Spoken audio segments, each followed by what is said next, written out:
Next, you're going to need a chair. And one of the big things in America that we all do is spend a lot of hours sitting. And so it's really critical that you have awareness of how you're using your body when you sit.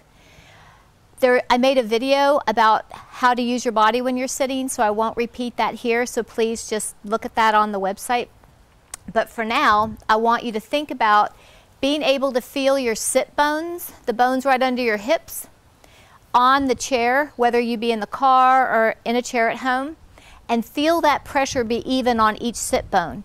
Something I find is helpful is if you kind of grab the bottom of a chair and pull up, you can really feel those bones through your soft tissue push down into the chair.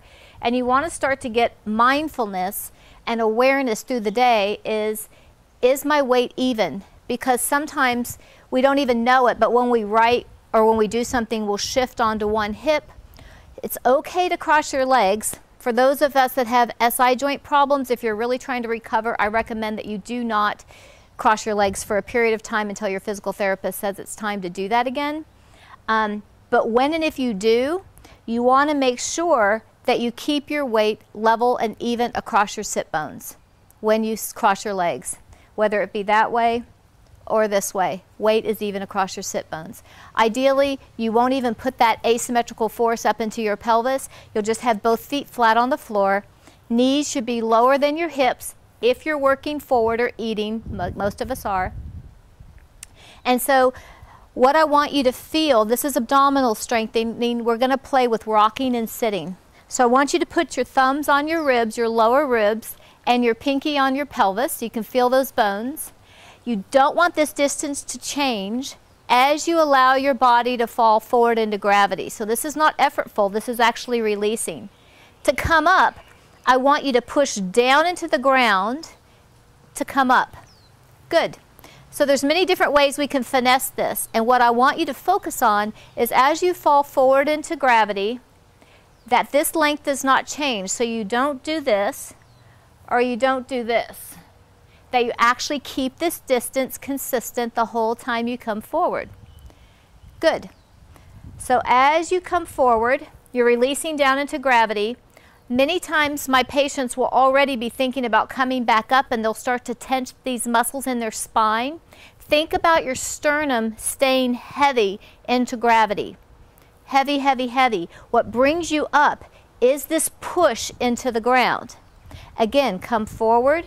And as you push into the ground, you can place your hands at the bottom of your abdomen, and there should be a natural reflex that when you push down, your abdominals lift up, and they lift you up. Not all your back muscles, they get to relax.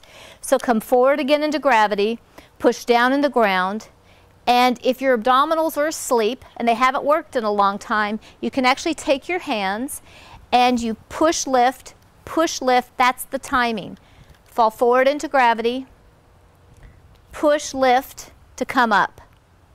And you have to, the timing, if you go too slow, you lose that impulse of force coming up to reflexively tell your abdominals to work. So it is a timing issue. Again, thumbs on your ribs, pinky on your pelvis, fall forward into gravity, push down into the ground, and your abdominals lift you up. Good. So that's what you're going to play with, is just seated rocking. It takes hundreds of repetitions to change a movement pattern. So your job is to do this 100 times.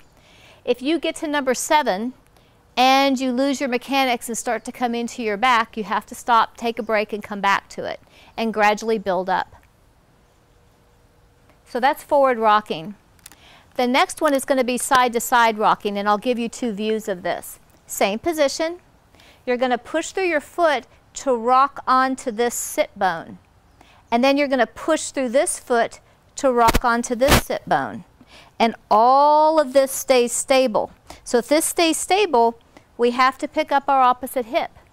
This movement is driven from the ground. Push down, rock left, push left to rock right. This strengthens our lower abdominal muscles. Push right to go left, and left to go right. So I'll scoot the chair forward so you can see what it looks like from the front, rib tips to hips. You're going to push left to rock right, and you're going to push right to rock left. And again. Good. So there's no movement. So what you want to be careful of is we'll tend to do this, we'll tend to do that, a lot of shearing. That is very stressful on the discs and the facet surfaces of our low back. We want to keep length. Length comes from pushing down into the ground, not from lifting up with our shoulders or trying to contract with our diaphragm. This all stays relaxed. It comes from a push down into the earth, gives us length. We want to maintain that length as we push through this foot, come this way, push through this foot, and come this way. And I want to express gratitude to Judith Aston, one of my teachers, who really enlightened me into the power of ground reaction force, which is what I'm talking about right now.